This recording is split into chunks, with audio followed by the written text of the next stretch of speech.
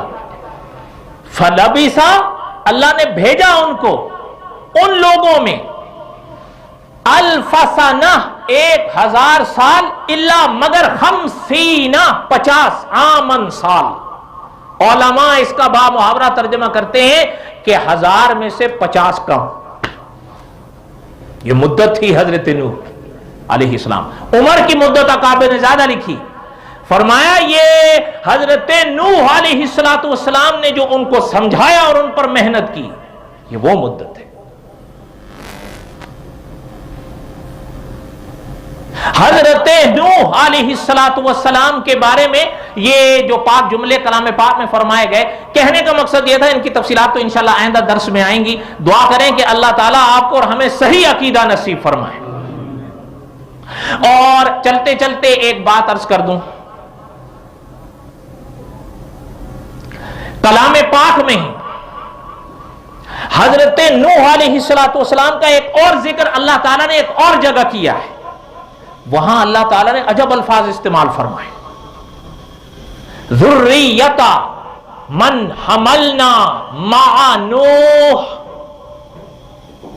اللہ نے فرمایا کہ تم وہی ہو, تم انہی کے اولاد ہو جن کو ہم نے نوح کی کشتی میں سوار کرایا تھا. انہو کان عبدا شکورا, بے شک وہ خدا کے بڑے شکر گزار بندے تھے. پتہ چلتا ہے حضرت نوح علیہ السلام خدا کے شاکر بندے گزرے ہیں. اچھا چلتے چلتے ایک بات عرض کروں, ابھی آپ اور ہم انشاءاللہ جمعہ پڑھیں گے نا, تو ہم آپ اور پہلے وضو کرتے ہیں, وضو کرنے بعد نماز پڑھتے ہیں. عام طور پر ہمیں خیال رہتا ہے وضو کے فرائض کیا ہیں, نماز کے فرائض کیا ہیں, رہتا ہے یا نہیں رہتا, اور رہنا چاہیے. اچھا ایک بات ہے, علماء نے ایک سوال کیا ہے کہ شکر کا فرض کیا ہے, شکر کس کو کہتے ہیں؟ علماء نے لکھا ہے کہ شکر کا پہلا فرض یہ ہے کہ انسان کا عقیدہ توحید قائم. آپ اور ہم کھانا خوب کھاتے ہیں, آخر میں خدا کا شکر ادا کرتے ہیں, کرنا چاہیے. پانی پیتے ہیں, آخر میں خدا کا شکر ادا کرتے ہیں, کرنا چاہیے. لیکن آپ اور ہم اسی کو شکر سمجھتے ہیں, جبکہ علماء نے لکھا ہے شکر کا پہلا فرض, پہلی شرط یہ ہے کہ انسان کا عقیدہ توحید قائم ہو اور شرک کی نفی کرے.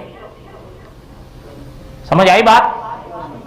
ذریۃ من حملنا مع نوح, تم انہی کے اولاد ہو جن کو ہم نے نوح علیہ السلام کی کشتی میں سوار کرایا تھا. چلتے چلتے آخری بات عرض کر دوں, مرزا غلام احمد قادیانی یاد ہے آپ کو؟ اس نے لکھا ہے, اس کی ایک کتاب ہے اربعین, اس میں وہ لکھتا ہے, کہتا ہے میری وحی کو اللہ نے, میری وحی کو نوح علیہ السلام کی کشتی کی طرح مدار نجات ٹھہرایا ہے. مانا کیا؟ جو نوح علیہ السلام کی کشتی میں سوار ہوئے تو پار ہوئے, جو نہیں ہوئے تو غرق ہوئے. آپ مرزے کی وحی پر ایمان لاتے ہو؟ اور بولو تو صحیح, نہیں لاتے ہو نا. تو آپ اور ہمارا تو ان کے نزدیک بیڑا. اب وہ جو واویلا کرتے ہیں کہ جی ہمیں مسلمان جو ہے وہ دوزخی کہتے ہیں, تو تمہارا پتا جی کیا لکھ رہا ہے؟ نہیں میں غلط کہہ رہا ہوں. خیر بہرحال دعا کریں اللہ تعالی حفاظت فرمائے, اللہ تعالی حفاظت فرمائے. وما علینا الا البلاغ المبین. آگے آگے آ جائیں اور سنتیں ادا کریں, آگے کافی جگہ خالی ہے.